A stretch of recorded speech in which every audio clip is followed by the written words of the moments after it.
Subscribe to our channel for more videos. Hi kids, welcome back to SySy Toys. Today we're gonna read Aurora's Royal Wedding. Princess Aurora dreamed many times that a handsome prince would find her. She wished to live in a world with good fairies, true friends, and not a single evil fairy. Maleficent and her spell were long gone, and Aurora was a sleeping beauty no more. But this peaceful vision wasn't a dream at all.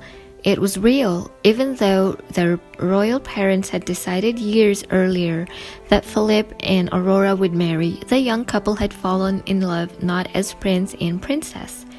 He was just a boy in the forest and she was just a girl from the glen.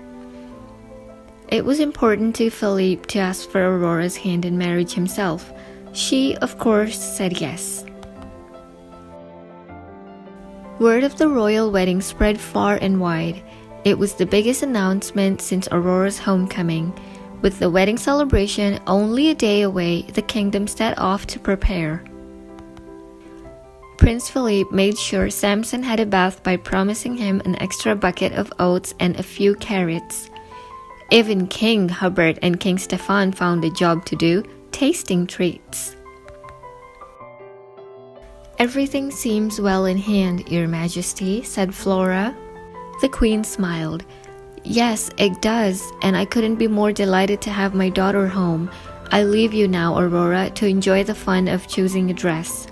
"Thank you, Mother," said Aurora, but she was feeling nervous. She had yet to make any royal decisions. As the Queen exited, the dressmakers burst in. "These dresses are all so lavish," said Aurora. "They'll barely fit in the closet." "If I may, Princess," said one of the dressmakers, "we'll only need to remove your old clothes to make room." But these were the clothes Princess Aurora had worn when she was hiding in the forest as Briar Rose, just before she discovered the truth that she was indeed a princess. "What is it, dear?" said Fauna. Aurora sighed. "I don't know how to be a princess. What if I'm not a very good one?" "Nonsense," said Merryweather. "Why, you'll make the finest princess this kingdom has ever seen." Still, Aurora wasn't so sure. When Prince Philip came by later, he had a splendid idea. "Would you like to go for a walk to get away from the wedding planning for a bit?" "Oh, that would be wonderful," said Aurora. On their walk, Aurora confessed her concern to Philip. "I'm not sure I know how to act like a princess. I can't even choose a dress. The gowns the dressmakers brought aren't what I imagined." Philip looked at her with love. "My dear, you will be a wonderful princess, but if you're worried, I think I may know someone who can help."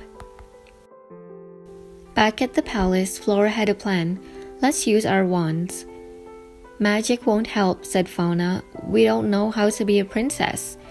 "Even if we did," Merryweather grumbled, "Aurora has to feel princessy on the inside." Flora paused. "We should ask the Queen." The good fairies searched the castle. Soon enough, they found the Queen, but Prince Philip was already with her.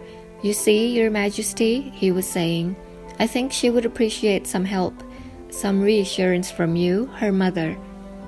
The fairies smiled. Philip was indeed a perfect husband for the Briar Rose.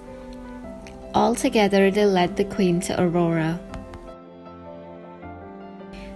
"Dear Aurora, I understand that you are worried, but being a princess isn't about what you do. Rather, it's about who you are. A princess is honest, compassionate, intelligent, and kind, and there is no doubt you are all of these things." "Oh, thank you, Mother," Aurora said. Then she stopped. "I just had an idea about a wedding dress. Would it be possible to wear yours?" The Queen smiled. "I married your father in a simple but beautiful gown. I think it will fit you perfectly." On the day of the royal wedding, it seemed the entire kingdom was celebrating. While the handsome Prince Philip waited at the altar, King Stefan walked Aurora down the aisle.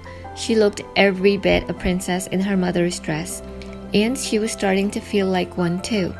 "Do you, Prince Philip, take Princess Aurora as your wife?" "I do." Do you, Princess Aurora, take Prince Philippe as your husband? I do. After the royal couple greeted their guests at the reception and shared a piece of the magnificent wedding cake, it was time for their first dance. As they twirled and glided across the royal hall, Aurora felt as if she were dancing on air.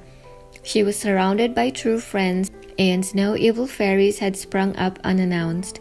Even the good fairies had behaved, resisting the urge to change Aurora's wedding dress to pink or blue. The royal wedding had been exactly as Princess Aurora had imagined, once upon a dream.